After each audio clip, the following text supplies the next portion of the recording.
Olá, meu querido, tudo bem? Tudo tranquilo? Professor Paulo Roberto, novamente aqui. Trabalhamos com os exercícios que eu deixei para você na aula passada, né? Espero que você tenha entendido, espero que você tenha resolvido. E tem um detalhe, né? Se você não conseguiu, agora é hora da gente tirar as dúvidas, agora é hora de você entender como resolver, ok? Qualquer dúvida que você tenha, dá uma paradinha no vídeo, dá um pause ali e pega o seu caderno, pega seu bloquinho de anotações e tenta fazer.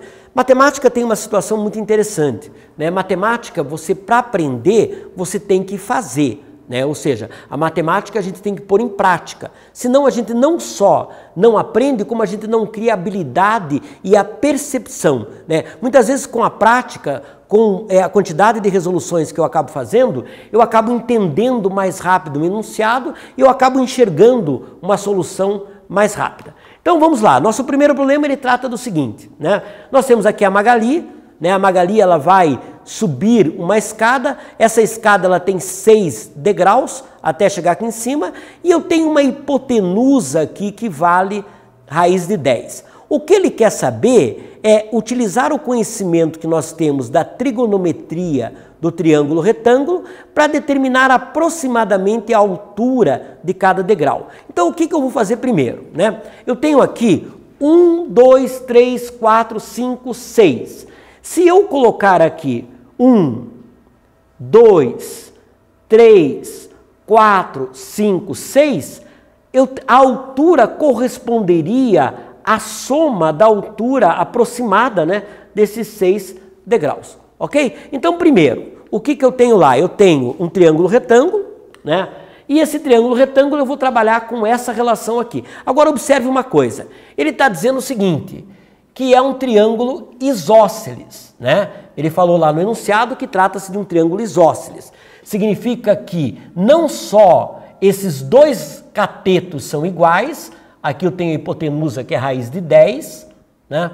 Não só o cateto B é igual ao cateto C, como isso implica também no ângulo, né? Porque na verdade, se é um triângulo isósceles, esses dois ângulos são iguais.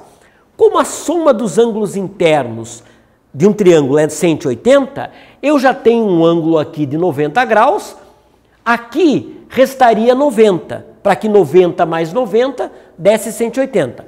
Como esses dois ângulos são iguais, eu tenho 45 graus para cada ângulo. Está aqui, 45 graus para cada ângulo, ok? O que nós vamos fazer? Nós vamos trabalhar com esse ângulo aqui, e aí eu sei que o cosseno de 45 é o cateto adjacente, que é C, pela hipotenusa, que é raiz de 10, ok? Lembrando que cosseno de 45 é raiz de 2 sobre 2 igual a C por raiz de 10. O que eu vou fazer agora é isolar o C, né? Para eu isolar o C, eu vou fazer lá a raiz de 10 vezes a raiz de 2 divididos por 2, né? Existe uma propriedade quando eu vou trabalhar com produto de raízes, né? Eu sei que o produto das raízes é a raiz do produto. Então, aqui eu poderia fazer a raiz do produto, que é 10 vezes 2 por 2. Então, na verdade, esse meu C vai ser a raiz de 20 divididos por 2. Veja, eu não sei a raiz de 20, mas eu posso simplificar. Eu sei que a raiz de 20 é a mesma coisa que a raiz de 4 vezes 5, divididos por 2. Então, na verdade, o meu C vai dar... Agora eu posso usar a propriedade inversa, né?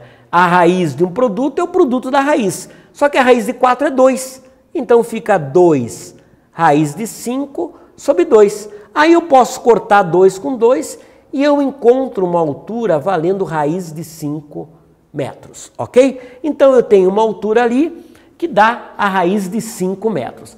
Veja, a raiz de 5 é aproximadamente 2,2, 2,24. Só que na verdade seria 2,24 aproximadamente metros. O que eu vou fazer, porque na verdade que o interessante é eu trabalhar com o degrau em centímetros, né? Eu não vou ter um degrau de 1 metro. Então, por isso que eu passei para centímetros. O que eu fiz? Ao invés de eu trabalhar ali com 2,24, eu multipliquei por 100 e eu tenho lá 224 centímetros aproximadamente.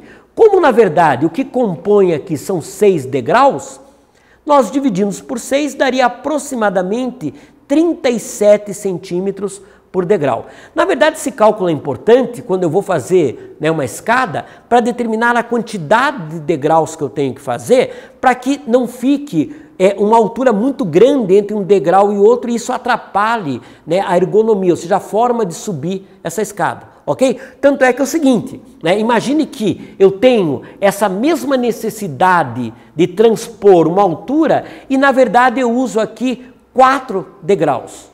Né? Se eu usar 4 degraus, eu vou dividir lá 224 por 4. 200 por 4 já daria 50, 24 por 4 eu teria aproximadamente 56 centímetros por degrau, ou seja, meio metro por degrau. Seria impossível subir uma escada com meio metro, né, entre um degrau e outro. Então, veja que interessante como a gente tem uma aplicação muito importante do triângulo retângulo que nos permite determinar, né, para uma necessidade de transpor uma altura, a quantidade de degraus que eu tenho que fazer para ter ali uma situação confortável também, ok? Eu também, se eu colocasse muito, por exemplo, imagine se eu colocar 10 degraus aqui, eu teria 2 centímetros, né, uma coisinha assim entre cada degrau, não teria sentido eu colocar, daí seria melhor fazer uma rampa mesmo, né? Não teria necessidade de eu colocar uma quantidade muito grande nessa situação. Então é uma forma de mais ou menos equilibrar a quantidade de degraus que eu tenho que fazer em função de uma altura que eu tenho que transpor entre 2 pavimentos. Beleza? Então uma aplicação muito importante, nós temos uma contextualização aqui bastante interessante. Vamos passar para a nossa segunda situação aqui. Então nossa resposta ficaria lá em média 37 centímetros. Agora olha o que ele fala. A inclinação das vias públicas é um problema para o transporte. Lógico, né? Primeiro porque nós sabemos que toda vez que você tem que transpor, né, de uma região para outra e existe uma subida muito íngreme, primeiro, isso acaba forçando o carro, né, o motor do carro, muitas vezes dependendo da potência desse motor, fica difícil fazer isso e tem também uma condição de equilíbrio muito interessante, né? Dependendo da forma com que inclina, há uma tendência de tombamento desse carro, o que pode tornar o ato de subir uma ladeira um ato perigoso. Então olha o que ele fala assim, na cidade de Dunedin, na Nova Zelândia, a rua Baldwin, que em seu trecho inferior tem uma rampa de inclinação moderada em seu trecho superior. Então olhe a fotografia aqui o quanto é inclinada. Aí ele fala o seguinte, veja, o trecho com maior inclinação apresenta uma taxa de 1 para 2,86. O que significa essa taxa quando a gente considera uma subida? Significa o seguinte, que para cada 2,86 metros percorridos, na horizontal é necessário vencer 1 metro na vertical. Então, na verdade, eu vou vencer 1 metro na vertical, percorrendo aqui o 2,86 metros na horizontal. Então, aqui nós temos um desenho, né? E esse desenho vai demonstrar o cálculo que nós vamos fazer. Então, a gente vai chamar de θ a medida do ângulo de inclinação da rampa. Então, este ângulo aqui é o meu ângulo θ. Eu tenho aqui a vertical, né? Então, a vertical seria, no caso, esse 1 metro de vertical. Então, na horizontal aqui, eu vou andar 2,86 metros para transpor uma altura aqui de 1 metro. Então, a minha vertical vale 1 e a minha horizontal vale 2,86, ok? Aí, o que vai acontecer? Ele quer saber o ângulo de inclinação desse trecho é mais próximo de quanto?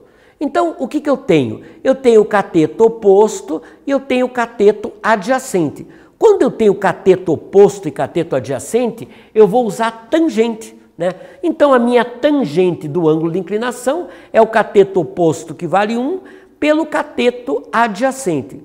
Fazendo essa divisão aqui, lógico, aí no caso vai ter que usar uma calculadora para ajudar nessa relação. Fazendo essa divisão aqui, eu vou encontrar 0,34, aproximadamente 0,35. Aí, observe o seguinte, né?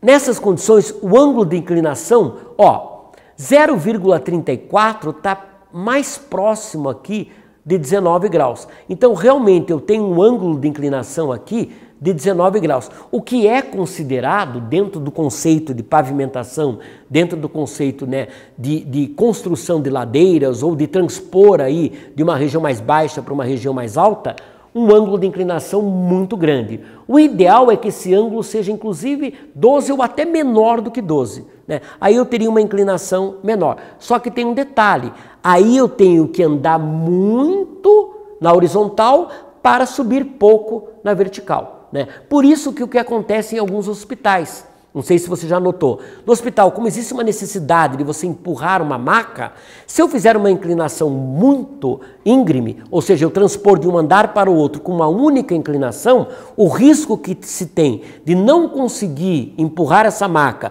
ou o risco dessa maca cair, né, com uma velocidade grande, ou condição de tombamento é muito grande. Por isso que muitas vezes quando a gente vai passar de um andar para o outro, nós temos uma sequência de rampas com uma inclinação menor, para que a gente possa transpor uma altura significativa com uma inclinação baixa ali, ok? Então, mais uma situação em que nós aplicamos os conceitos de triângulo retângulo dentro, né, dos conceitos de trigonometria do triângulo retângulo dentro de uma situação prática aí do dia a dia. Beleza? Então, meu querido, até um próximo encontro onde nós continuamos a estudar os triângulos retângulos. Um abraço e um bom estudo para você.